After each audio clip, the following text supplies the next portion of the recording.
એટલે અત્યારે ઘણા બધા લોકો આપણને સાંભળતા છે ને, એમને કોઈએ ને કોઈએ ભૂતકાળમાં એવું કીધું હશે કે તમારો આ ગ્રહ નબળો, તો એના માટે તમે કોઈ ઈઝી ઉપાય કે એવું તમારા પ્રમાણે કહી શકો કે શું કરી મેં ભૂતકાળમાં કીધું છે બહુ બધું. ઘણા બધા લોકોના પ્રશ્નો હોય છે. દાખલા તરીકે હું ફરી આજે એક વખત આપની સમક્ષ આ વાત કરવા માંગુ છું ને લોકોને સમજાવવા માંગુ છું કે ગ્રહોના નામે 9 ગ્રહો છે. દાખલા તરીકે તમને કોઈ સૂર્યની વાત કરશે, કોઈ મંગળની વાત કરશે, કોઈ ચંદ્રની વાત કરશે, અલગ અલગ ગ્રહોની વાત લોકો કરશે. તો તમે જ્યારે એક એસ્ટ્રોલોજર પાસે જાઓ છો ત્યારે એ એસ્ટ્રોલોજર કદાચ તમારી કુંડલી જોઈને એમ કે તમારી કુંડલીની અંદર ચંદ્ર નબળો છે, એટલે ચંદ્રનું જે તમને શુભ ફળ મળવું જોઈએ એ નથી મળતું. તો તમે પૂછો કે મહારાજ તો એના માટે મારે શું કરવું? તો કે ચંદ્ર પહેરો.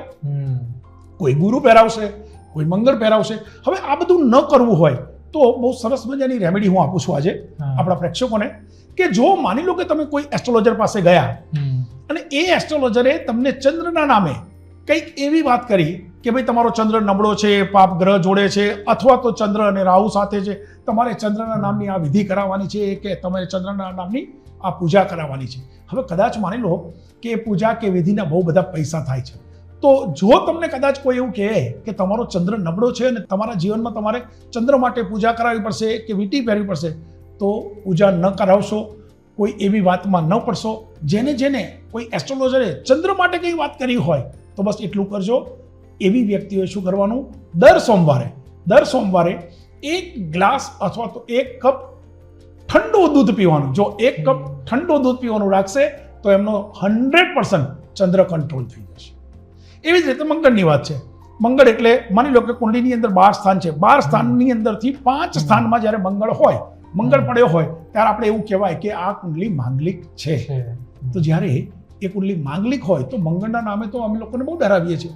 મંગળના નામે અમારી તો બહુ દુકાનો ચાલે છે સાહેબ. મંગળ આવ્યો નથી કે અમારે તો મજા. સામેવાળી વ્યક્તિ જેવી કુંડલી ખોલીને અમે જોયું કે આ મંગળ છે એટલે અમે કંઈ પણ કહીએ, કારણ કે એ લોકોના સબકોન્શિયસ માઇન્ડમાં પહેલેથી જ નક્કી છે કે મંગળ તો મને નડે જ. કેમ ના નડે? કારણ કે હું માણસ છું એટલે અમને મહેનત ઓછી પડે છે. તો જો તમને મંગળના નામે કદાચ કોઈ એમ કહે કે તમારે મંગળ નડે છે કે મંગળ તમારો યોગ્ય સ્થાને નથી કે પાપ ગ્રહની સાથે છે અને તમારી કુંડલી માંગલિક છે, તો કોઈ પણ વિધિ વિધાનમાં પડ્યા વગર તમારે દર મંગળવારે આખા દિવસમાં 5 થી 6 વખત આંખોમાં પાણી છાંટવું.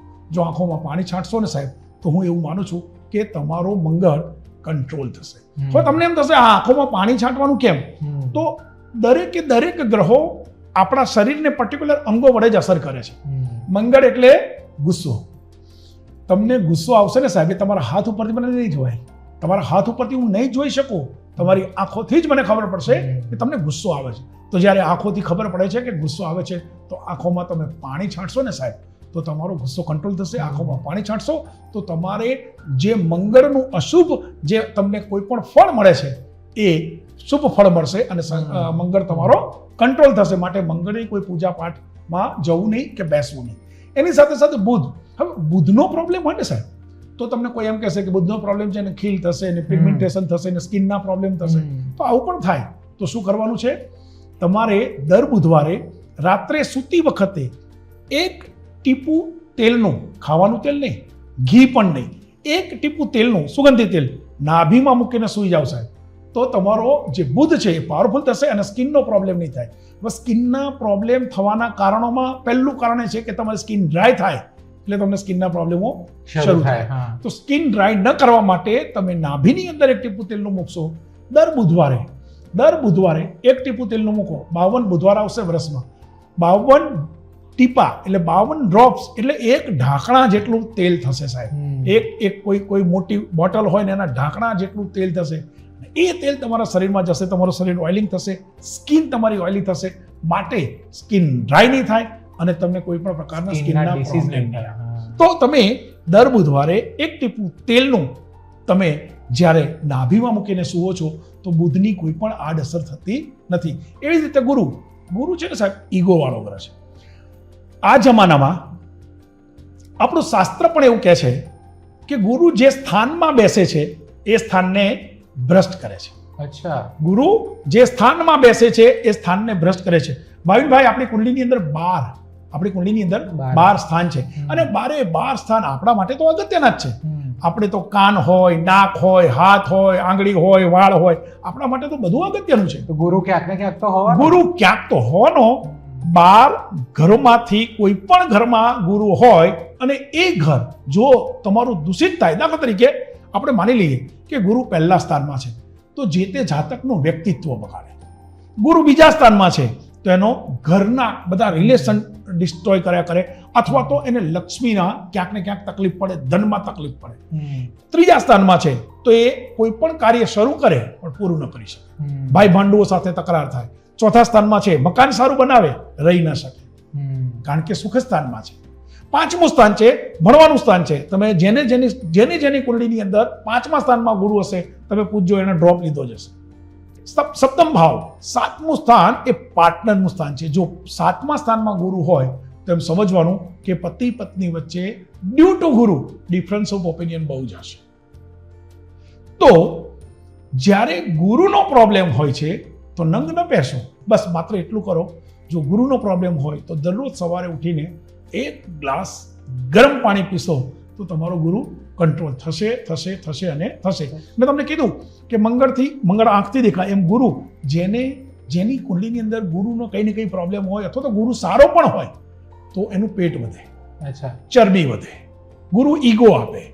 તો ગુરુ તમે જોજો ગુરુ પહેરેલી વ્યક્તિને હંમેશા સામેવાળી વ્યક્તિ ડ્યુઅલ પર્સનાલિટીથી જોશે. તો ગુરુને જો કંટ્રોલ કરવો હોય તો તમે ગુરુ માટે બસ માત્ર આટલું કરો, દરરોજ સવારે ઉઠીને 1 ગ્લાસ ગરમ પાણી બેસીને પીવો.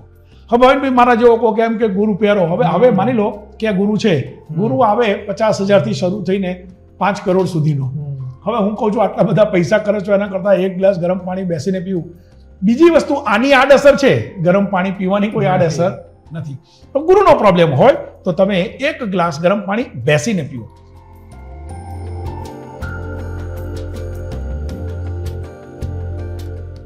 દીકરા દીકરીના લગ્ન હોય, અભ્યાસ, નોકરી કે બિઝનેસ હોય, 30 વર્ષના અનુભવી જ્યોતિષ શાસ્ત્રી શ્રી શૈલેન્દ્રસિંહજી વાઘેલા બાપુ પાસેથી તમામ પ્રશ્નોના સચોટ સમાધાન મેળવો.